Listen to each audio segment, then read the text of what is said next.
Hey guys, welcome back to the channel, and today I'm going to be doing a much requested video and going to be going through my UI and add-ons, and then in addition to that I'm just going to do a little bit of discussion about add-ons in general and UIs in general from a more psychological point of view. I work as a sports psychologist, so I have a relatively good background when it comes to performance. That out of the way, we're going to go straight into my UI. So in front of us now we have got a very pretty little picture. This is just me randomly in a BG. It's no particular time. And obviously we have various colored boxes. Each color is associated with a single add-on, so despite the fact that there might be multiple boxes of the same color, that's all just the one add-on. And to begin with, we're going to start with the yellow boxes, which are my unit frames. These unit frames are extremely old. It's probably quite hard for you to find them. I will have a link below to a bundle with all of my add-ons, so if you want a specific add-on you see, then you can get it down there. These are the super old nerfed unit frames. They are incredibly uncustomizable. This is how they come. You can do nothing to change it apart from the size. If you don't like the way it looks, then don't get the add-on because there's nothing you can alter. There obviously are a plethora of add-ons out there for unit frames that will allow you to customize and change them as you desire. This is not one of them. I just particularly like this aesthetic. I've played with it since, well, basically Vanilla Live, I think, is when I first started using Nerfed, and I just really like the aesthetic and the graphic. I think it has all the information that I need. Party pets will appear just to the right of the party frames, and then obviously it has the target is the lower frame and myself is the upper frame, and you can see target of target and target, etc, etc, etc. Then sandwiched in between the two unit frames of myself and my target, we have my totem timer add-on. This is an absolute must for shamans in my opinion. It is so good and so important just to be able to see which totems you do have up, and particularly Tremor Totem. You can see there in the actual image. Unfortunately it's not captured right at a good second to demonstrate it, but I have the totem down, so it has the time duration below it, and then it also shows the totem pulsing itself, so that's the reason it's highlighted in green. That's a bar that will begin at the bottom and will rise up in 4 seconds, which is the pulsing time of the totem, and it allows you to see how close you are to a tick from it to pulse and break your fear, which is really useful, but it also is really aggravating when your totem gets stomped, you know, a millisecond before it would otherwise break you. Along with that, you can't see it very well just because there's so much on my UI, but directly below the cast bar for my target, you can see, unfortunately as demonstrated very poorly, you can see these two tiny little icons. One is obviously a lightning shield and the other one you can't see, but it is an earth shield. These just track my shields, as will show how many charges I have on each shield and which shields I have active at any given time. This is particularly good in PvE for tracking your earth shield to see when you need to replenish that. But yeah, unfortunately there's just so much on my UI I can't always demonstrate it all at once. So along with totem timers, there is another add-on I use which you can't see. It's called Shaman Friend. What this does is, you'll see in the footage later, it will give basically alerts for when things such as when I purge, when I earthshock, when I ground, when I bloodlust, and then also gives me warnings for when things like getting my shield or my weapon enchant is running out of duration. Then we have the green blocks, which are obviously my bars. My bars are from Bartender 3, the big massive block of 3 bars in the just above my chat. All of those bars are normally hidden, but I'm just showing them just so you can see where they would be. So all of those are things that I don't necessarily or don't have cooldown or have shared cooldowns with something else I have showing. So if you see on my main bar in the center, obviously that is my cooldown bar. It has everything that has a major cooldown, and on number 1, the classic Shaman style, I have Frost Shock. So Frost Shock shares cooldown with all of my other shocks, so I don't need to have, you know, the 6 or 7 shocks that I have bound showing. I just need the 1 because they all have the same cooldown. So even if I Earth Shock, it will then show the cooldown from that 1 button in the center. So as I said, the main bar there is all my cooldowns, and then directly above are just some slightly more sort of cooldown based things, so like potions, health lock, trinkets, then some slightly less important cooldowns, so Holy Nova, not Holy Nova, so Fire Nova Totem. And then again in the bottom right, just some of the things I actually do click, so like my Hearthstone, Water Breathing, and the thing I would say is the only thing that sort of changes down there is that you can see I have Wrath of Air Totem bound to Shift V and Grace of Air directly above it. What I will do is, if I find myself in a situation where I'll be placing Grace of Air rather than Wrath of Air, I'll just quickly swap those 2 binds over, literally just drag it up and down, and then Shift V will become Grace of Air rather than Wrath of Air. Then directly above my bars we have my cast bars. My cast bars are from a add-on called Quartz. It's fairly commonly used. We have 3 main bars here. We have the central cast bar, which is my personal cast bar for me. Directly below my target we obviously have my target's cast bar, and then highlighted in red, you can't see it because no one's casting on me at the moment, is we have my focus cast bar, and that will be my target that I have focused. Then directly above that red block we have a blue block. This pale blue block is from an add-on called Spell Alerter. What this does is it will flash up an icon and the name of a spell being cast by an enemy. So if someone starts casting a fireball, the icon fireball will appear. You'll see this later in footage.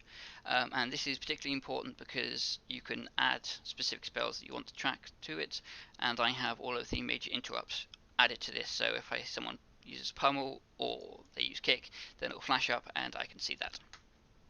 To go along with that interrupt alert, I also have Afflicted, which is the darker blue with the feral charge icon. What this does is it can track the cooldown of enemy spells, so I use it to track all of the interrupts, kick, feral charge, counterspell, spell lock, etc. And you can use Afflicted in a plethora of ways. It can track friendly cooldowns, enemy cooldowns, it can do loads of stuff. Tracking the cooldown of interrupts is probably the most basic bitch thing that it does, but it's just what I need it to do, so that's how it's set up. And then finally we have the purple pink bar in the middle, which is obviously my grid. Currently it's set up for 10 man. I can change up to 15 if I'm doing a bigger battleground, and then when I'm raiding it goes up to 25. And then finally on the right in the lime green we have where my Gladi would be. Again, you'll see this in the footage later. So these are basically all of the add-ons I use. It's my UI, as I said, all of them will be available down below. Beyond that, there's some minor ones that you can't see just because they're not very prevalent. So things like Omni CC, which just shows cooldowns. Literally, it just puts a number on the button to give you a more precise cooldown rather than just a bar. If you have any specific questions about any of the add-ons, or if you want to see specific to how I have an add-on set up, exactly, then feel free to ask down in the comments. So that's been an introduction to all of my add-ons, and now we're going to have a look at the macros I use. So now that we've done add-ons, we're going to quickly cover the macros that I use. So the macros that I use, for the majority, they're pretty standard stuff. I will have them flashing up on screen as we go through them, so if you want to use any of them, then just pause the video and type them out yourself. So the first one that I use is a stop cast macro. This is bound to shift spacebar for me. I will have a link now to my video on fake casting, which is integral to, and stop casting macros integral to that technique, so that's what that's for. It's also good for PvE if you're trying to stay outside of the 5-second rule and regen some mana. Next, I have my 2 chain heals. These are standard mouse over chain heal macros, and I use this mouse over macro for all of my heals. Essentially, what it does is it will if I am mousing over a target, then it will cast on the mouse over target. If I don't have a mouse over target, then it will cast on my target, and then if I have a hostile targeted and I'm not mousing over, then it will cast on me. So I use rank 2 and max rank. Those are just the 2 ranks. This is obviously predominantly PvE. If I'm saving mana, then I use rank 2. If I really am trying to push the HPS, then I use max rank. To go along with this, I have mouse over for my lesser healing wave. I don't have any downranked version of this because I never downrank using it. It just, it's there for sort of panic healing. I then have my downranked healing wave. Again, predominantly a PvE tool. Rank 7 is just used because it has the best coefficient, which gives you maximum plus healing for best mana, etc. And then I have my big heal, which is max rank healing wave, again standard mouse over. Next we have my health walk macro. This is a fantastic macro, shout to Zinch for giving it to me. What this does is it uses every single health walk. So it will use the most powerful one first, and then as it goes down the list, it will just use different ranks. So you can obviously have up to 5 ranks of different health walks on you, and it will just saves you having to use multiple binds and whatnot for different ranks. It will just go straight through. The only downside to it is if you have, it will only show tooltip for the most powerful one. So you may have a lower rank available to you, but it won't actually show you on the button. I don't know how, if any way there is to change that. If anybody does, then feel free to let me know in the comments. That'd be fantastic. Next we have my rank 1 Earthshock. This is not focused. This is again standard mouse over. So if I have someone mouse over, it goes on those. Then if it doesn't, then it'll just go on my target. Rank 1 Earthshock is obviously fantastic, fundamental to play, and you should always have rank 1s of all of your shocks. Then I actually have my actual focused Earthshock. This is just rank 1 Earthshock on my focused target, and then it has a stop casting macro automatically there in case I was casting at the time I decided I just need to interrupt instead.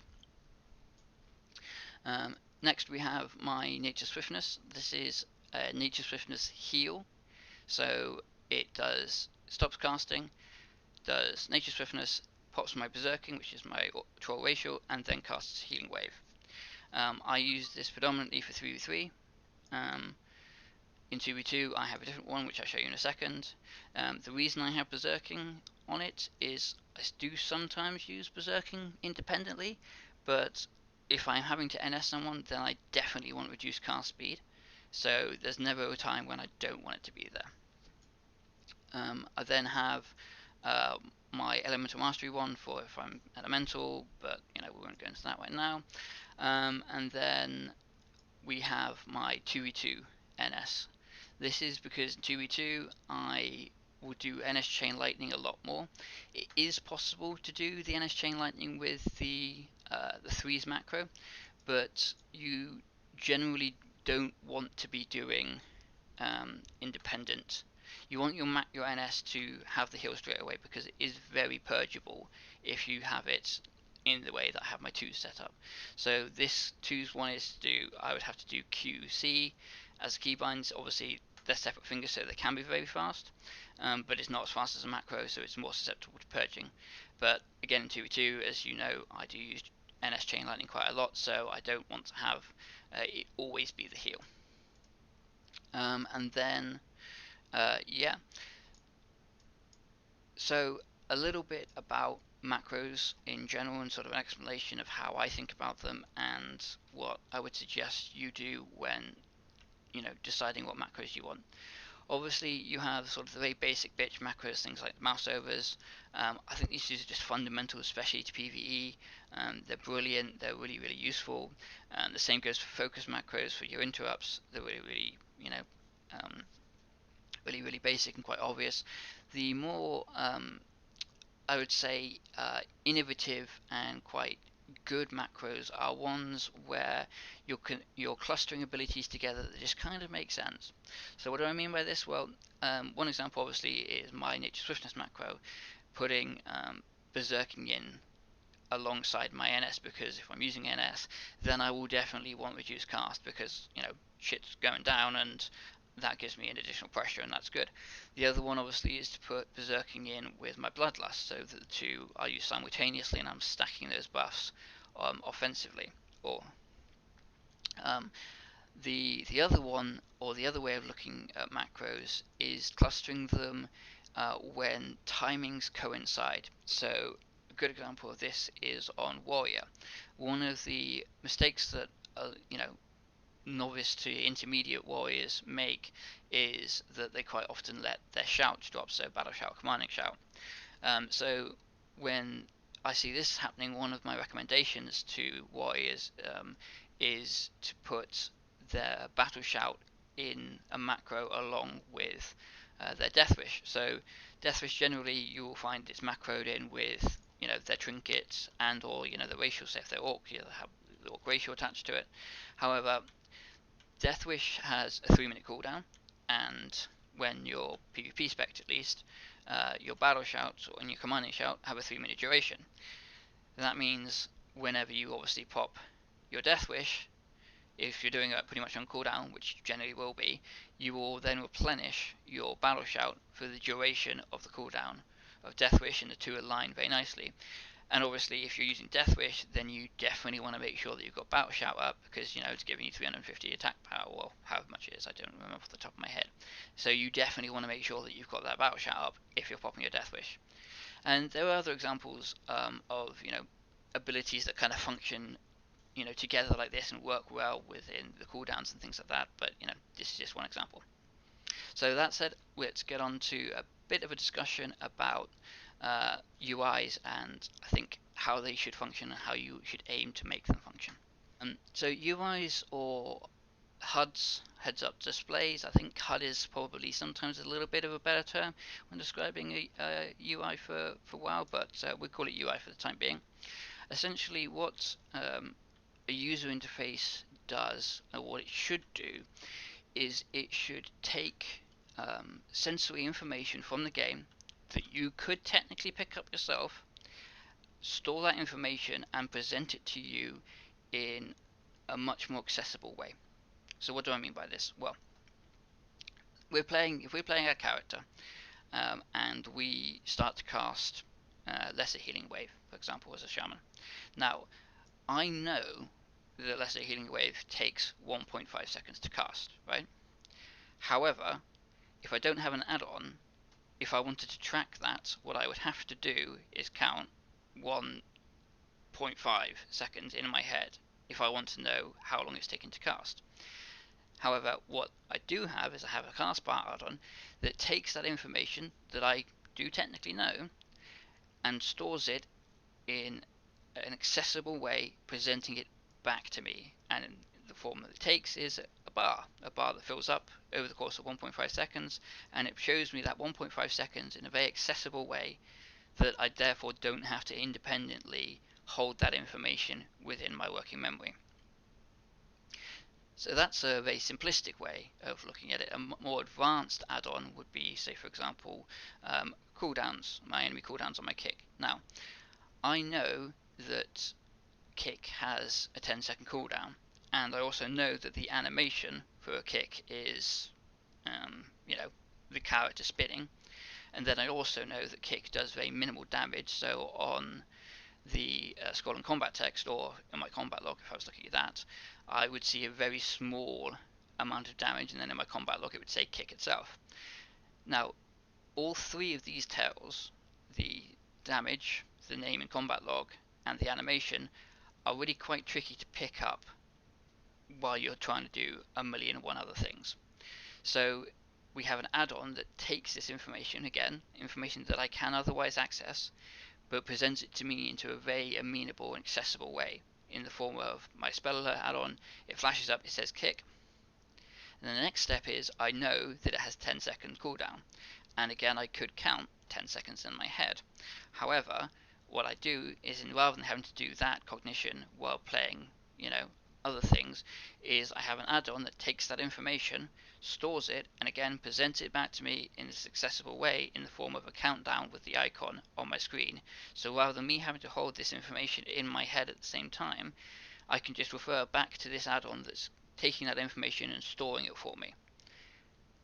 So now that we understand that, what is the important thing to remember? Well, the important things to remember when we are, taking this into account is obviously there's only so much that we can really take back. We can only absorb a certain amount of information at any given point in time. So if we have an UI that is just blasted with 1,000,001 add-ons, you're just not going to be able to absorb it. You can't take all of that information. So what you want to do is you want to filter it down, cut away the excess, and have a UI that holds only the key bits of information. So an example of unnecessary information, as I discussed earlier, is because shocks or share cooldown, I don't need to have, the 8 different shock buttons that I use showing. I think it is 8 I use. Yeah, I think it's 8. 7 or 8. I don't need 7 or 8 shock buttons showing. I only need the one because they all share the cooldown of that one. So if I have one, then I have all of them. So therefore I could hide, because otherwise that would be 7 different stimuli, or there'd be an additional 7 stimuli that my mind would, be absorbing, because your brain does absorb basically everything. It just doesn't register it through your attention. It filters it down from everything that's going on, and it filters it down into what it believes is the important stuff. So if we have all of this additional stuff going on, all that's going to do is just make our job harder and confuse our brain even more than it already is confused. So a good example of this is there's an add-on, I forget the exact name, but it broadcasts, it literally says, I think in sort of Microsoft Sam's voice, when your opponents are casting spells. So it will say enemy cyclone, enemy fireball, enemy polymorph. And I've not used that add-on myself, but I personally kind of think that, especially if you're playing on Discord with somebody, having an add-on like that, you're just not going to absorb the information that's being presented to you. So there's a very cool, I think it's cool, cool phenomenon within psychology, and it's called the cocktail party effect. And now you will have all experienced this at some point in your life. And essentially what it is you are in a busy room having a conversation with somebody, and everybody around you is also having conversations, but your brain is filtering out what they're saying and focusing on what this person in front of you is saying. So you don't hear the background noise, you hear what they're saying. However, in the middle of all of this, somebody then says your name, and for some reason you hear that. It cuts through all of your levels of attention, and you hear that your name, despite the fact that previously all the other sound around you is being filtered out. And that's what we call the cocktail party effect. Now, how does this have any bearing within WoW? Well, one of the problems that quite often happens when you're playing with Discord is you get caught up in the moment, and your teammates are saying something, or they're telling you something, and you are just 100% focused on what you're doing on your gameplay, and you actually don't hear what they're saying despite it being said. So a clever way to equip yourself to make sure that your teammates hear what you say is to begin by saying their name. So if you're playing with a guy called Steve, your partner's called Steve, and there's something you really need him to hear, so say for example, I don't know, you're counterspelled, you might say, Steve, I'm counterspelled, rather than just, I'm counterspelled. And what that will do is that will trigger the cocktail party effect. He will definitely hear his name Steve, and that will drag his attention into what you're saying after the fact. So if you find yourself in situations where after the match you'd be like, oh damn dude, I told you this, and it's like, oh yeah mate, I was just caught up in the moment, couldn't hear what you said. Start employing this technique, and it will allow you to cut through all of the background noise and broadcast very specific information to them, despite the fact that they're engaged fully on what they're doing. And the same is then, I guess, true of add-ons. You want to make sure that your UI has the really key fundamental information that you don't want to be storing in your head, or if you do, you want to be able to refer back to it. So, for example, totem timers is a good example of this. I don't look at my totem timers 24/7. You know, I'm not fixated on them. I'm fixated much more on health bars, positioning, things of that nature. However, what I do want to do is I do want to be able to look at them every now and then. And this is the reason that they are positioned where they are on my screen. They're quite central, but they're also clustered next to health bars, which is the thing I'm going to be looking at most often. That means that, you know, physically my eyes don't have to travel that much in order to just quickly flick onto them and flick back. And obviously this travel time, you know, we're talking milliseconds, but milliseconds do count. They are the difference between winning and losing sometimes. So you want to try and position add-ons that are fundamental together such that you can quickly address them without having to drag your eyes too far across. So, for example, having totem timers down in the bottom left, or the bottom right, sorry, would, you know, that wouldn't be important, because the stuff down in my bottom right, I don't really have to look at that much. I don't care, you know, I don't need to mid-fight check whether I have my Hearthstone on cooldown. So as a result, they can be down in the, you know, insignificant areas, whereas, you know, my actual cooldowns, not only are they bigger, but they're more central and they're more accessible to my vision.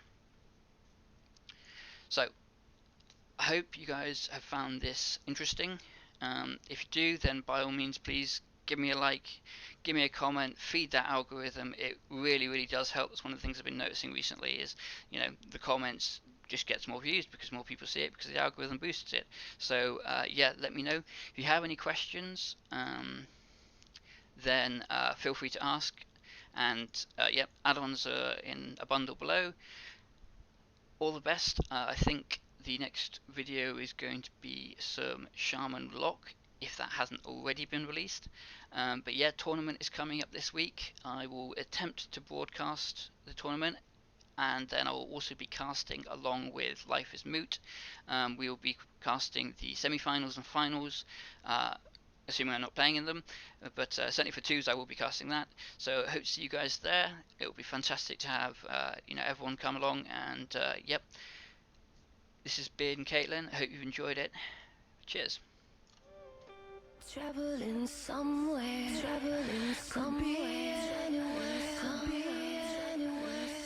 there's a coldness in the air, but I don't care.